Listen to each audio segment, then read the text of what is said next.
Adanya pencurian yang terjadi di bagasi salah satu maskapai penerbangan di Indonesia dan terjadi di Bandara Soekarno-Hatta membuat pihak Angkasa Pura II, Bandara Sultan Mahmud Badarudin II melakukan pengamanan dengan menambah CCTV untuk menuju bagasi. Hal ini diutarakan oleh petugas bandara Dindin Jamaluddin. Menyediakan fasilitas CCTV untuk mengantisipasi kejadian tersebut. Dan pada saat selanjutnya dari dari check-in itu untuk dibawa ke pesawat itu airline maupun ground handling mengawal bagasi penumpang itu oleh security mereka masing-masing.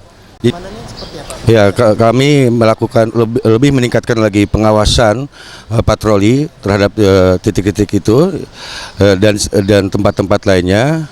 Terus juga kami meminta kepada airline atau ground handling dalam perekrutan karyawannya mereka lebih selektif gitu. Ia menambahkan, pengamanan di Bandara Sultan Mahmud Badarudin II sangat ketat dan belum pernah terjadi pencurian di bagasi pesawat. Namun, untuk menjaga kenyamanan penumpang, pihak Bandara SMB II akan melakukan pertemuan dengan seluruh maskapai penerbangan untuk meningkatkan pengawasan.